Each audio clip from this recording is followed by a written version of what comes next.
Kejaksaan Agung menyita uang senilai hampir 1 triliun rupiah dari rumah makelar kasus suap Ronatanur Zarov Richard. Zarov Richard mengumpulkan uang tersebut dari gratifikasi penanganan sejumlah perkara saat masih menjadi pejabat di Mahkamah Agung.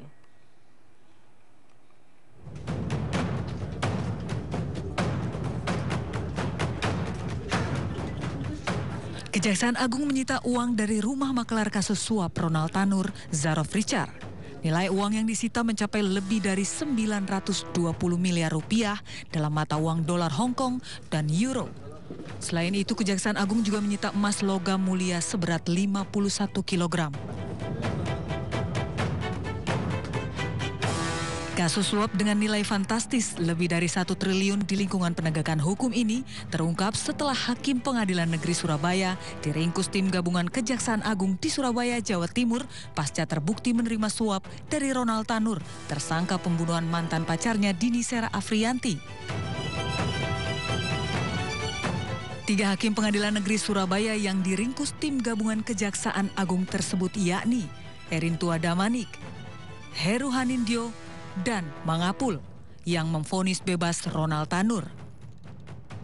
Saat penangkapan, Kejaksaan Agung menyita uang 20,38 miliar rupiah dari ketiga hakim serta pengacara Ronald Tanur, Lisa Rahmat yang bertindak sebagai pemberi suap. Sementara Zarov Richard bertindak sebagai perantara antara pengacara kepada hakim untuk membuat Ronald Tanur dinyatakan tidak bersalah.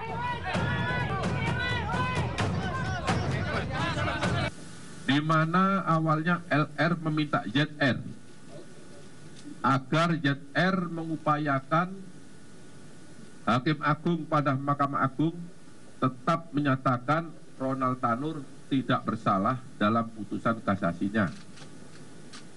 Dan LR menyampaikan kepada ZR akan menyiapkan uang atau dana sebesar 5 miliar untuk Hakim Agung, dan untuk ZR akan diberikan fee sebesar 1 miliar atas jasanya.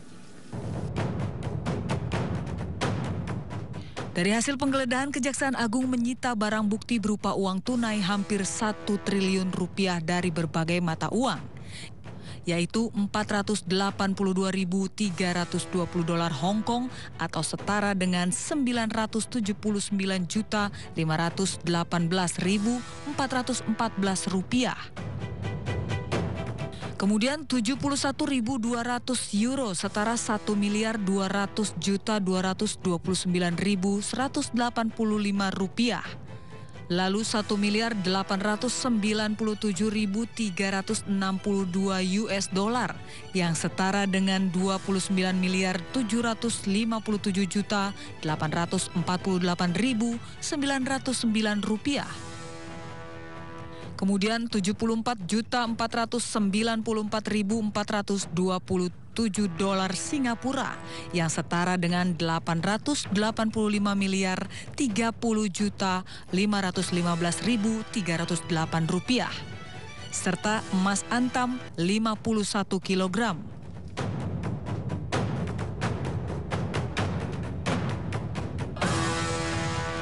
Zarov Richard mengaku mengumpulkan uang itu dari gratifikasi penanganan sejumlah perkara saat ia masih menjadi pejabat di Mahkamah Agung. Tim Liputan iNews melaporkan.